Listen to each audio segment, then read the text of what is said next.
Hello, my name is Jeffrey Azevedo, and I am a fifth-year electrical engineering and theater arts double major. For my senior project, I decided to combine the majors in a bit of a way that for my electrical engineering project, I did something that could be used in the theater. For my project, I did a DMX-controlled slideshow advancer. It basically, in theory, allows a light board to control a PowerPoint presentation that is residing on a laptop computer. The way this works, give you a little overview of how a light board works. We're in a theater right now. It's set up for a one-act festival that is coming up this weekend. And each of these channels is associated with a lighting fixture. By adjusting the faders, I can control the intensities anywhere from 0 to 100%. The way this works is there is a DMX signal that is coming out of the board, and it is being run to all of what are called dimmers. And basically the dimmers take this data and they read their channel, and depending on what data they're getting, they control the voltage being applied to the lighting fixture. So it's a serial 8-bit data. There's 512 slots in each packet of data, and each dimmer can be assigned to a particular slot. So they're uniquely addressed, so they get their own set of data. For my project, I wanted to be able to use the light board to control a PowerPoint presentation because more and more, because LCD projectors have become relatively cheap and they're everywhere, that scenic designers have started using them in plays. What they'll do is they'll use the LCD projector to project scenery onto the backdrop. They can do pictures, they can do text. A lot of times they'll do like paintings to suggest things. So it's a really interesting new tool that they're working more and more into plays. The drawback of it is that it requires a separate operator to literally sit at a computer, and when the stage manager tells them to, they go on to the next slide, so it syncs up with the show. While this works fine and all, it has two problems. One is that a person is wasted sitting at the computer doing a very menial job that they could be used elsewhere. It's a waste of money and a waste of manpower. Secondly, the stage manager is in charge of calling all the cues for the show. There can be anywhere from 100 to 1,000 light cues that they have to call during the course of a show. The problem with this setup is that they also have to call a projector cue. So they have to, in addition to telling the light board operator to go to the next cue, they have to say, okay, projector operator, you need to go to the next cue.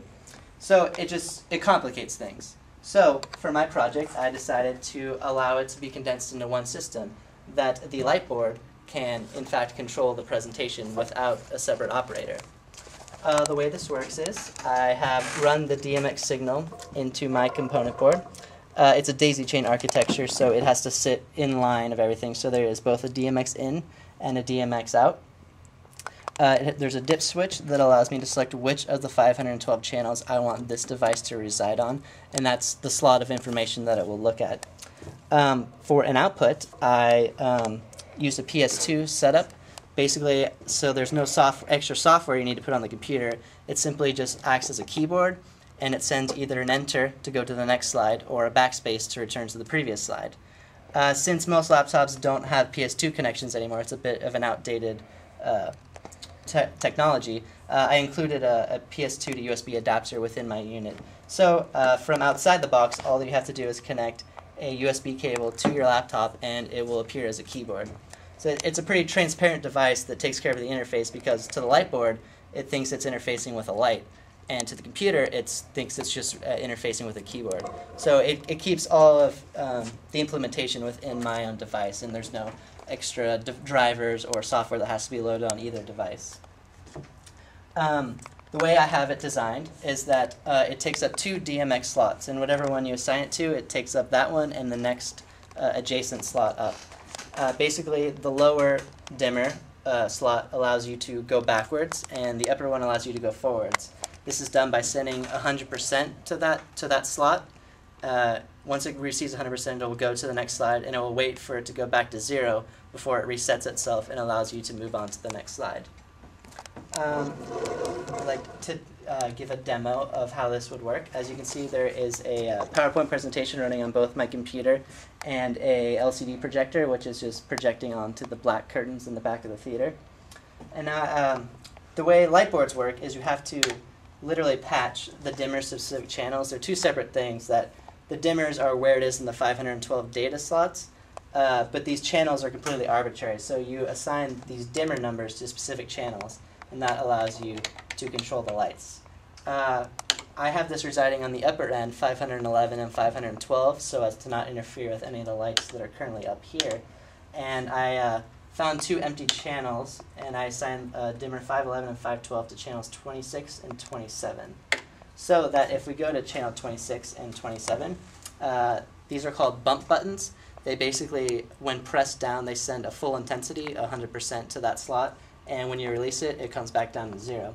So given that my system requires 100% to go on to the next slide, if the control board operator, if I reset my system, the control board operator presses down a 27 full, it'll move on to the next slide.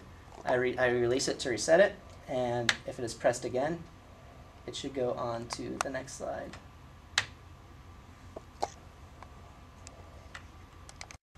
And then if I press channel 27 again, it moves on to slide 3. Likewise, I can use channel 26 to cycle backwards. If I hold down 26, we go back to slide 2, and again, back to slide 1.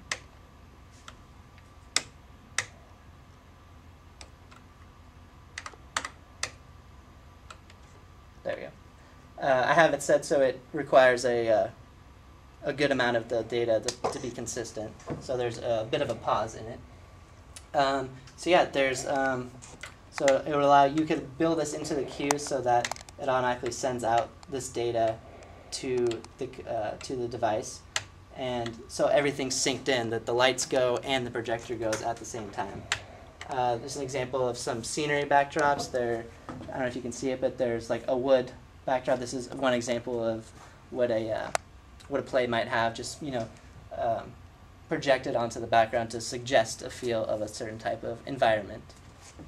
So yeah, it's a pretty straightforward and simple device, but it allows a lot of efficiency in a theatrical world where manpower is limited and budget especially is limited. So being able to take a person off of the computer and put them to some other task can be very beneficial.